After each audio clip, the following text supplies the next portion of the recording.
Good afternoon, everybody. Thank you for joining us on USA Basketball's media conference call. We just finished first practice. We're going to turn things over to Coach Popovich to talk a little bit about his impressions first day, and then we'll turn it over for Coach. Thank you.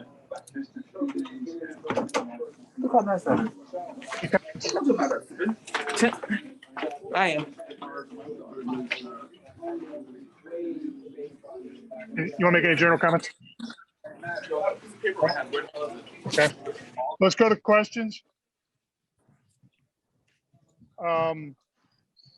Samuel Rodriguez, go ahead, please. Hey, Coach. This is Samuel Rodriguez from New Stitch Media. How is this looking this year? How are they going to – do you think they're going to gel well together? Of course they are. They're pros. They know each other. They know the task at hand. They want to win. So they will gel. Thank you. We'll go to Tim Reynolds up now, and Raphael Haynes next. Hi, Pop. Good to see you. Can you first? What is a first day like for Olympic camp? First off, and like you just sort of alluded to, you know each other. The first day is, of course, welcoming them. They're sacrificing a lot. After the year in COVID, and actually more than that, to leave their families and to commit to represent their country at this point, I think is really laudable and a great sacrifice. I don't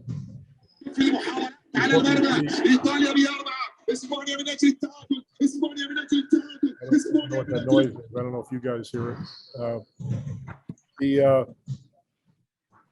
The other thing whoever that is important for today is not him. Seeing where we're at, wind-wise, conditioning-wise, not really knowing what every player has been doing for himself. So making an assessment of where we are physically was important. And then getting in some basic offense and defense, the philosophy of how we want to play and all that sort of thing. So those are the things we concentrated on the first day. The second part of what I was going to ask you was, I'm sure there's no easy way to do it.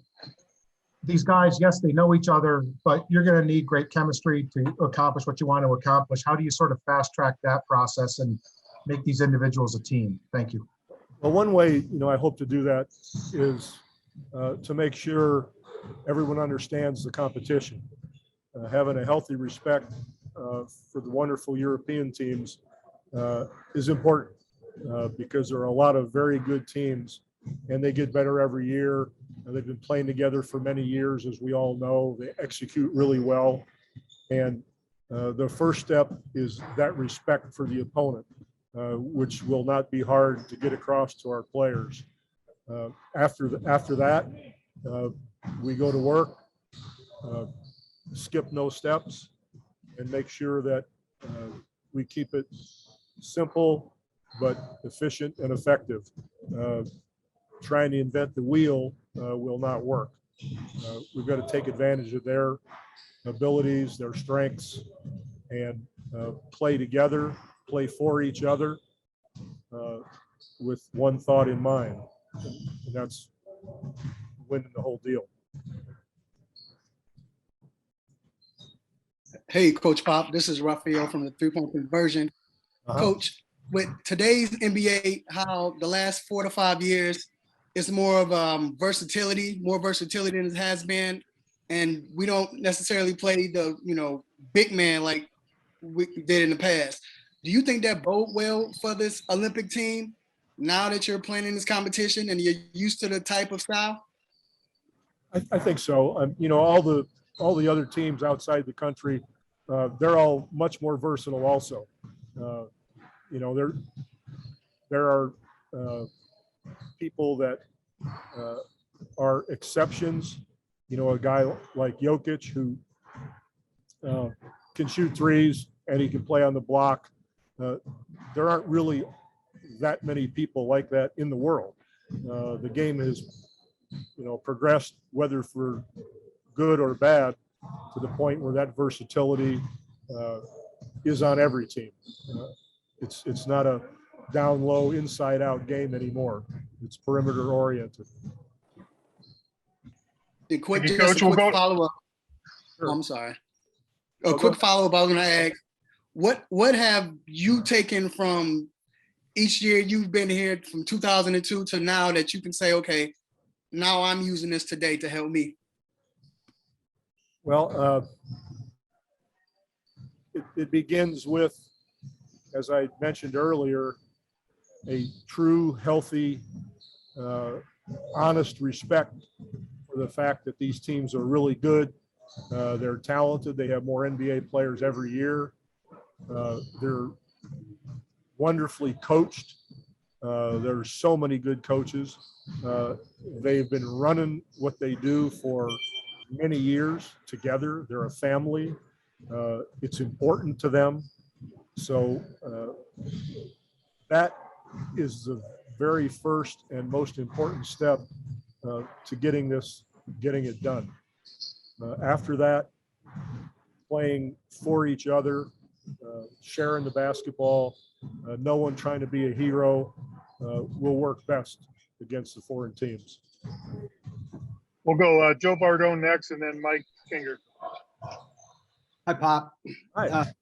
Hey, with now that we know that Chris and Drew and Devin are going to be out for probably most of training camp at least, did you bring 3 guys up from the select team today, and who were they? We brought up 4 guys that it's kind of difficult to explain.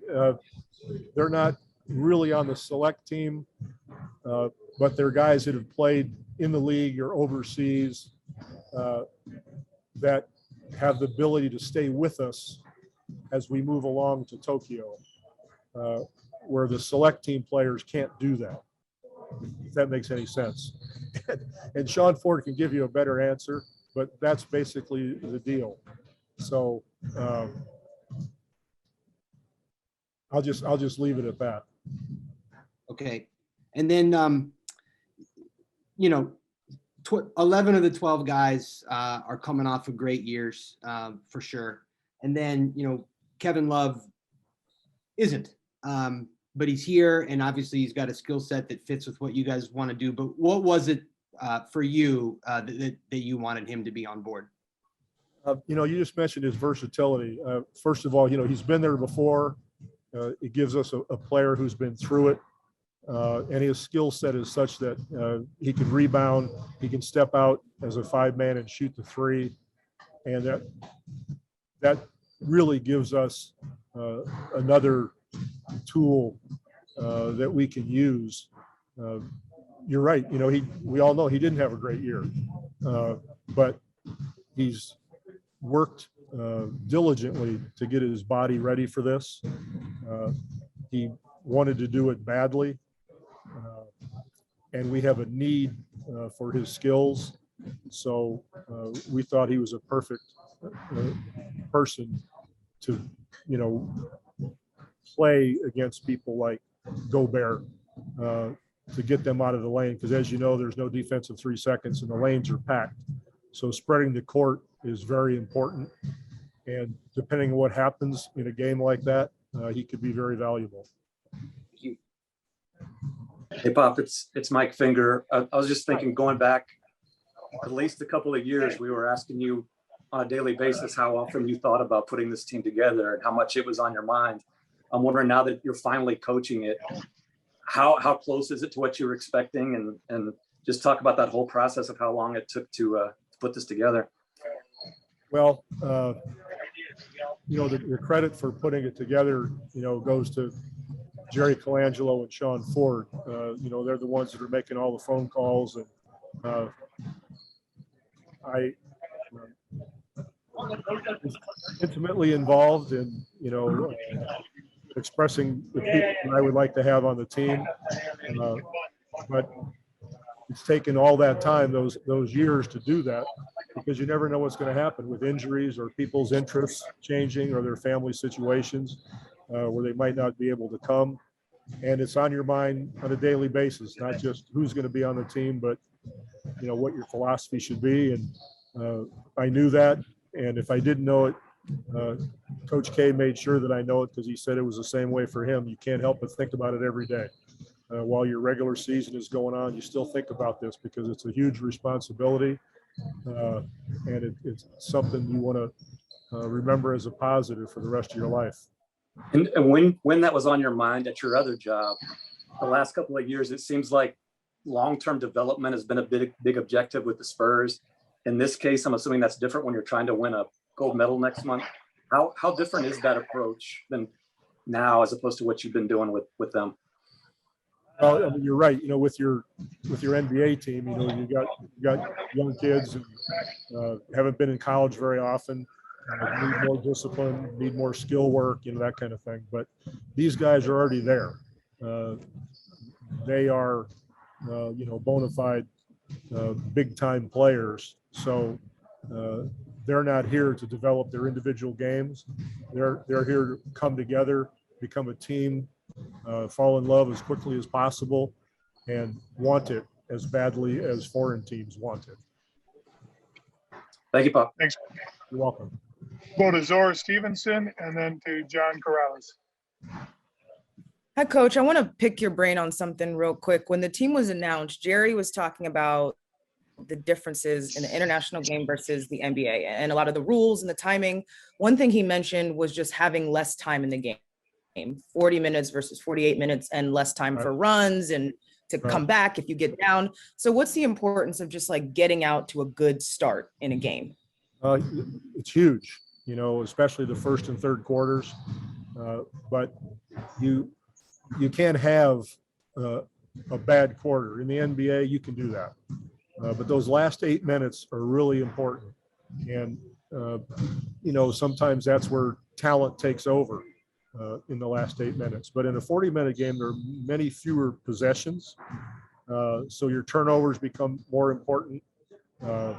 Not having poor offensive possessions, even if you do not turn it over, you still don't want to take bad shots, too many contested shots, because that night you might not be shooting very well. So in a sense, it's more of an NCAA one and done thing than it is, being in an NBA playoff, and you might have a second game poor. You can come back the third game and the fourth game and go so on and so forth, but can't do that over there. So it's a matter of extreme focus, expecting nothing, asking for nothing, and being very, very serious from the get-go. And I cover the Bucks very closely. Yesterday, Coach Bud was asked if you gave him any advice on how to handle the finals. And with a smile, he said that you told him just to figure it out on his own. How accurate was that summary that he gave? Well, I'll just answer that by saying, Bud stopped needing me a long time ago. And I learned as much or more from him than he did from me. So I try not to get involved. Those guys know their teams very well. And the last thing they need is a Budinsky with advice. So I stay away from that. Thanks, Coach. You're welcome. Okay, we'll go to John Corrales and then Brian Lewis. We'll have one more question after that. Hey, Coach. A couple questions here for you. You coached Jason Tatum a couple years ago with the World Cup team. Now he walks in a little bit of a different player. Can you first explain maybe the differences that you're seeing in him as he walks into camp now as opposed to 2 years ago? And the second question is just your thoughts on Ime Udoka getting the head coaching job in Boston. Okay. First on Jason. He was we were hugely disappointed when he got hurt. Let me just put it that way. He was going to be our go-to guy, and he was just finding his legs, so to speak, not totally confident, not realizing maybe how good he could really be at both ends of the floor. Probably a concentration on offense, like most NBA players when they come in. So during that camp and from that time to now, under Brad's tutelage, he's become more of a two-way player. He's way more confident. He's developed more skills. He's on top of that more aggressive and knows that he can dominate people. So he's much different coming into this situation than before. On Ime, I couldn't be more thrilled. The guy is a stalwart. People overemphasize O's and X's in the league. All the coaches know they're O's and X's. Everybody, it's basketball. It's not, analytical geometry or something like that. That stuff's not tough, but to understand how to get the most out of people, to develop relationships with players, to make people accountable, and make them want to play for you are really the keys. And he's got all that. He's really a gifted communicator, although with him, less is more. He's not a talker. Yeah, he's a communicator. And more than anything, he's genuine. And you know exactly what you're getting. And I'm sure that's what Brad Stevens felt when he interviewed him for the first time. Thank you. Brian Lewis, please go ahead. Hey, Pop. Two quick questions.